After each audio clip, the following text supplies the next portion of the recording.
रानी चिड़िया अपने बेटे और पति के साथ रहती थी। एक दिन सनी अपनी माँ से जिद करता है कि मुझे बाहर ले जाइए। सनी के पापा, सनी और मैं यही नदी की तरफ जा रहे हैं। मैं यहीं पर ही हूँ, आप दोनों जल्दी से आ जाना और अपना ध्यान भी रखना। सनी अपनी मम्मा के साथ नदी के पास जाता है। मम्मा, क्या आप भी अपनी मम्मा के साथ इसी नदी पर आया करती थी? हाँ सनी बेटा, मेरी मम्मा मुझे यहीं पर पानी पिलाने के लिए लाया करती थी जब मैं बहुत छोटी थी। क्या आपकी मम्मा आपसे प्यार करती थी? हाँ बेटा, मेरी मम्मा मुझसे बहुत प्यार करती थी। क्या आप भी मुझसे उतना ही प्यार करते हो जितना आपकी मम्मा आपसे करती थी? हाँ बाबा, हाँ, जितना मेरी माँ मुझसे प्यार करती थी उससे ज्यादा मैं आपसे प्यार करती हूँ बेटा। जब मैं छोटी थी बिल्कुल आपकी तरह ही अपनी माँ से सवाल किया करती थी। सनी और चिड़िया इसी तरह से बात कर रहे थे कि अचानक पीछे से एक चील आती है और सनी को अपने मजबूत पंजों में उठाकर वहाँ से भाग जाती है। चिड़िया को मौका ही नहीं मिलता सनी को उस चील से बचाने का। वो तो रोने लग जाती है। मेरा सन्नी, मेरे बेटे को बचाओ कोई, वो चील मेरे बेटे को उठाकर ले गई है, वो मार देगी मेरे बेटे को, मेरे बेटे को वो मार देगी। फिर वो वापस अपने घर जाती है। वो उठाकर ले गई जी, मेरे बेटे को चील लेकर गई, वो मेरे सनी को मार देगी। कुछ कीजिए सनी के पापा, कुछ कीजिए वरना वो चील हमारे बच्चे को मार देगी। क्या ये क्या हो गया? मैं बचाऊंगा अपने बेटे को, आप शांत हो जाओ रानी। वो चील अभी नहीं खाएगा हमारे बेटे को। मेरे पिताजी कहा करते थे कि चील अपना शिकार रात को खाते हैं। अब क्या करें हम, वो चील तो बहुत शक्तिशाली है। चलो हम दूसरे पक्षियों के पास चलते हैं, उनसे मदद मांगकर कोई योजना बनाते हैं। वो दोनों पति पत्नी कबूतर के पास जाते हैं। ये तो बहुत बुरा हुआ, आप घबराइए मत, हम सब मिलकर किसी तरह से हमारे सनी को बचा लेंगे। अब हमें क्या करना होगा? कालू और सुंदरी के पास जाते हैं, वही कुछ ना कुछ उपाय बताएंगे, मुझे पूरा विश्वास है। चलो उन दोनों के पास जाते हैं।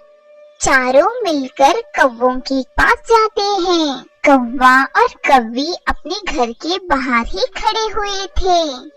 सुंदरी बहन, मेरी सनी को बचा लो, सुंदरी बहन मेरे सनी को बचा लो, वो चील मेरे बेटे को मार देगी। क्या सनी को चील उठाकर ले गई है? हाँ सुंदरी, हमें जल्दी ही कुछ ना कुछ करना होगा, अगर देर हो गई तो सनी को चील खा लेगी। कालू आज मेरा साथ दो, आज मेरे बेटे को चील उड़ाकर ले गई है, कल किसी और पक्षी को उड़ाकर ले जाएगी वो जालिम चील। वो चील बूढ़ी जरूर है परंतु वो इतनी शक्तिशाली है कि हम सब मिलकर भी उसका मुकाबला नहीं कर पाएंगे। क्यों नहीं कर सकते? सब चलो मेरे साथ, मैं उसका मुंह तोड़ दूंगी उस चील की बच्ची का। सुंदरी, वो चील है, कालू कौवा नहीं जो तुमसे डर जाएगी। मैंने एक योजना बनाई है, हमें क्या करना है, आप मेरा यहीं पर इंतजार करो, मैं जाकर आता हूँ वो चील के पास। कालू कुछ हमें भी बताओ, क्या योजना बनाए हो तुम? कालू उन सबको अपना प्लान बताता है। फिर कालू चील के पास जाता है। आज तो दावत होगी मेरी, नरम नरम मांस खाऊंगी मैं, नरम मांस बहुत दिनों के बाद जो मिला है मुझे। मैं पहले इसकी आंखें खाऊंगी, फिर इसका दिल, और फिर आहिस्ता आहिस्ता तुझे ही खा जाऊंगी। मुझे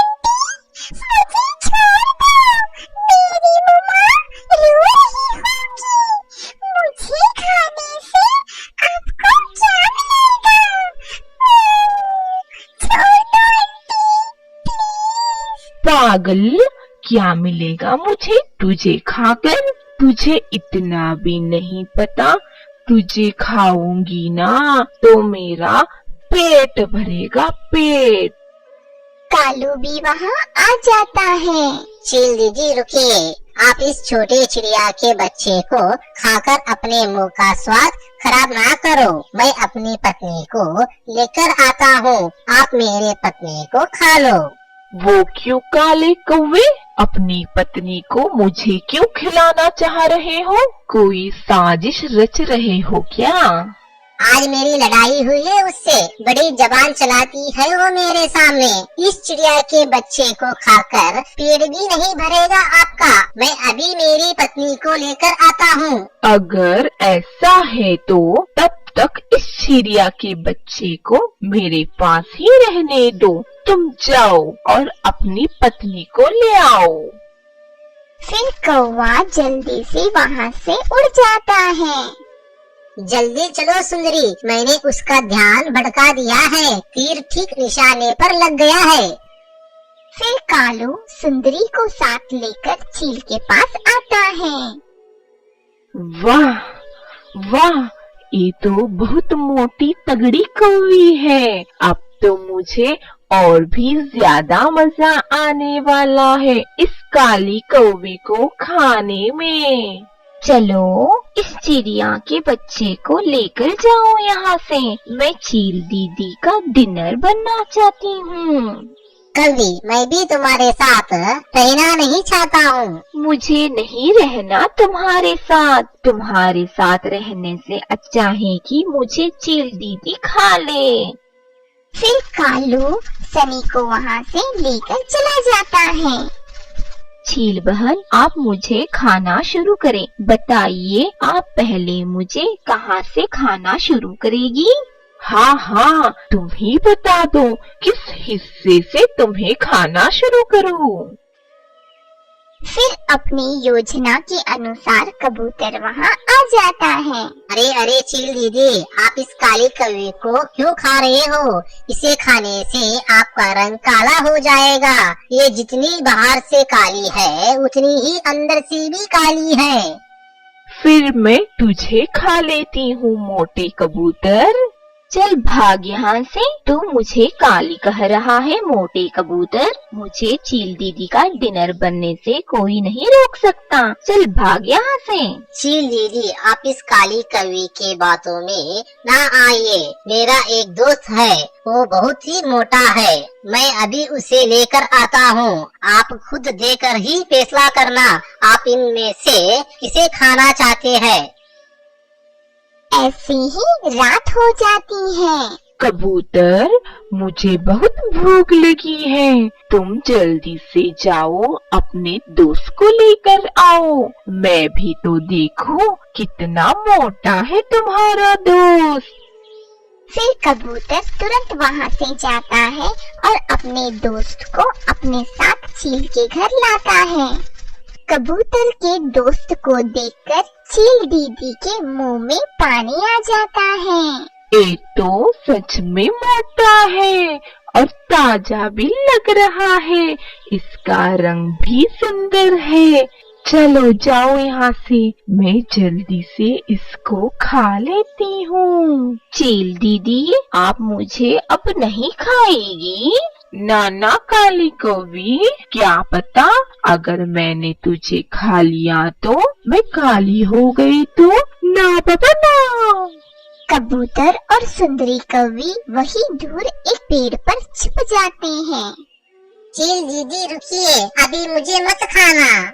हाँ, वो क्यों ना खाऊं मैं तुझे? मुझे तो बहुत भूख लगी है।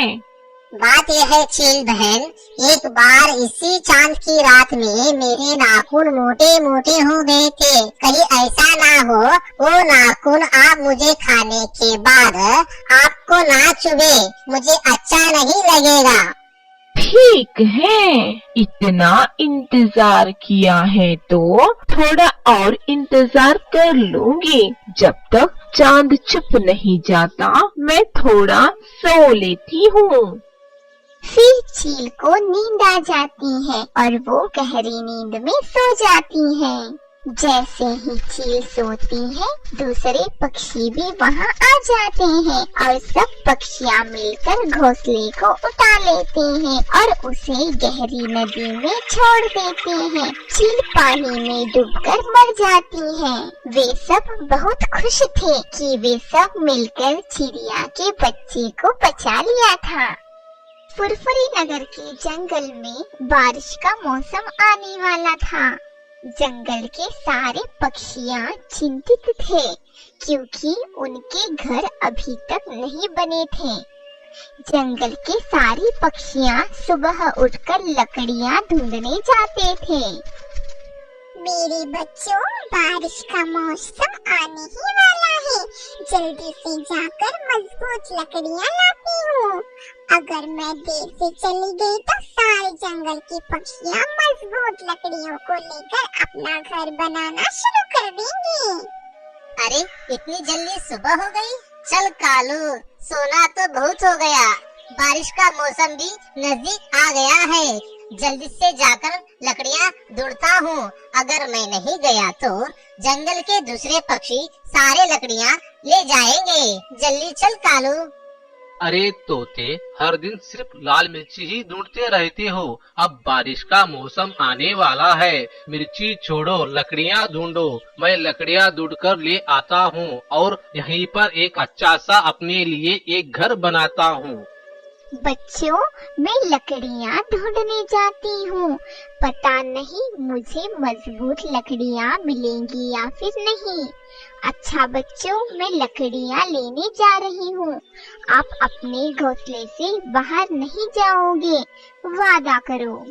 रानी चिड़िया लकड़ियाँ ढूंढने के लिए निकल जाती है। लूसी कबूतर भी लकड़ियाँ ढूंढने चली जाती है। लूसी को लकड़ियाँ ढूंढते वक्त पास में बहुत सारे लकड़ियाँ दिखाई देते हैं। वाह, इतनी सारी लकड़ियाँ!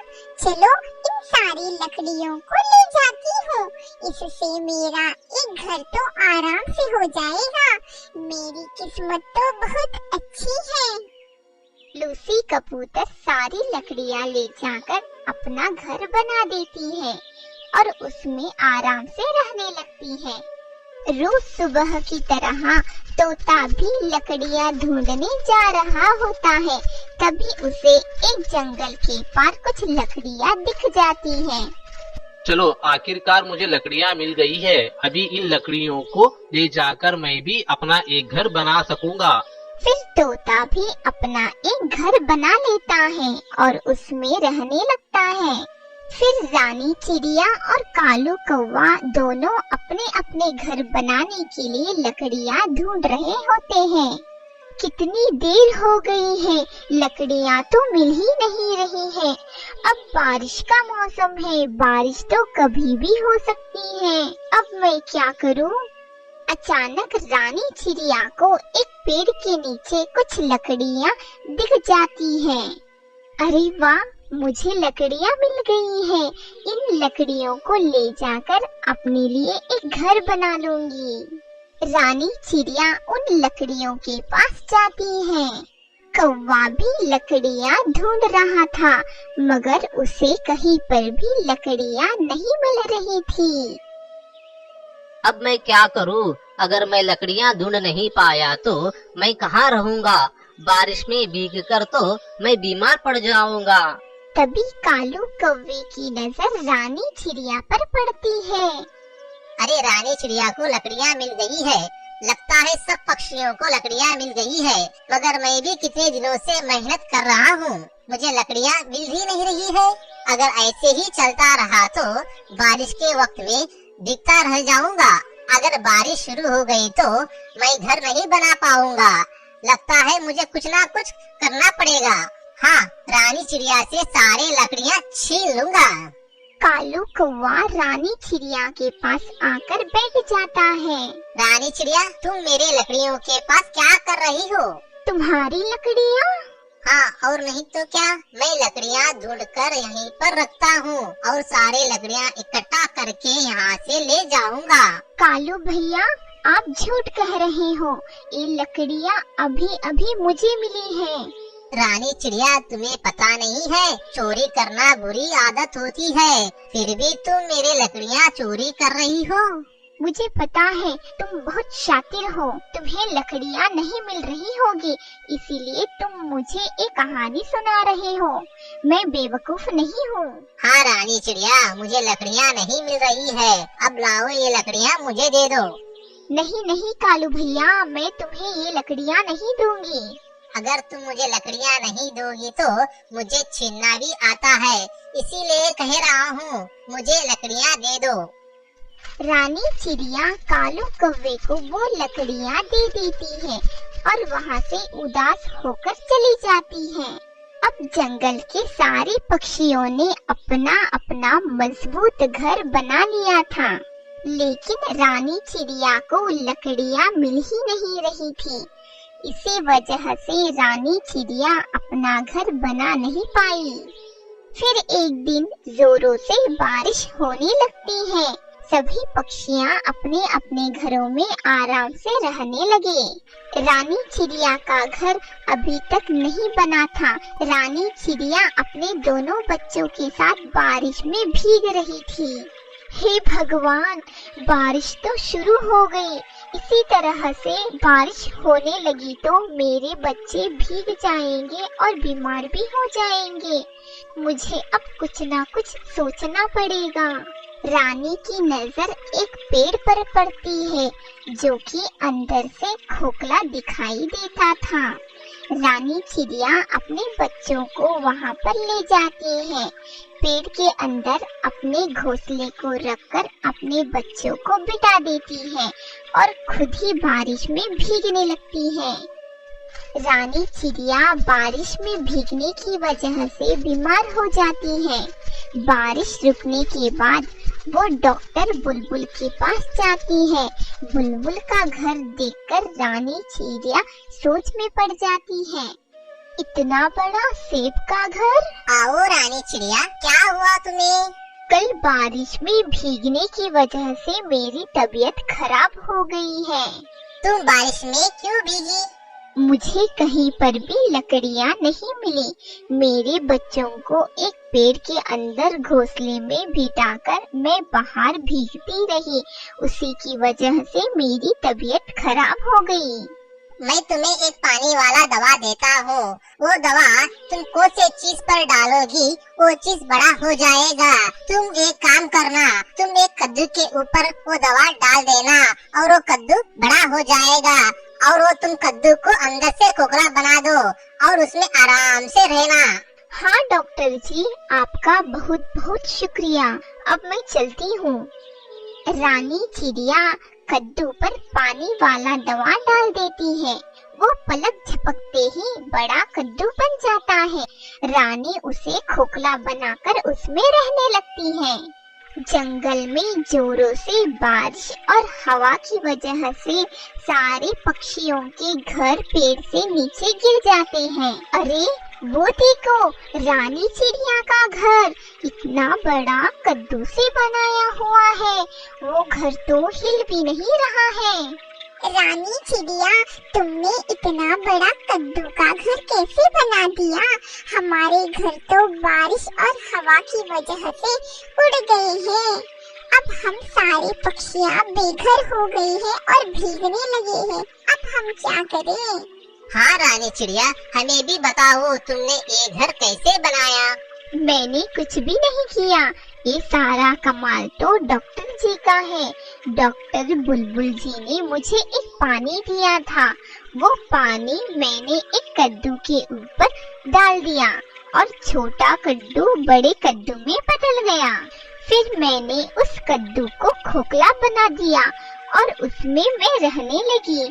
तुम डॉक्टर बुलबुल जी के पास जाओ और उन्हें कहो कि तुम्हें भी वो पानी दे और अपना अपना घर बना लो। वे सभी पक्षियाँ डॉक्टर बुलबुल के पास जाते हैं। बुलबुल भाई जी, अब जोरों से बारिश होने लगी है। आप हमें वो पानी वाला दवा दीजिए जिससे हम हमारा घर बना सके। ठीक है, मैं पानी वाला दवा देता हूँ। लेकिन मैं इस कालू कौवे को पानी वाला दवा नहीं दूंगा। ये कालू कौवा बहुत ही ज्यादा बुरा है। इसने रानी चिड़िया के लकड़ियाँ छीन लिए थे। उससे रानी चिड़िया एक दिन पूरा बारिश में भीग गई थी। उससे बुखार भी आ गया था। इसे भी पता चलना चाहिए, ये भी भीगना चाहिए। सब पक्षियाँ अपने घरों में आराम से रहते हैं और कालू बारिश में भीगने लगता है। जैसी करनी वैसी भरनी।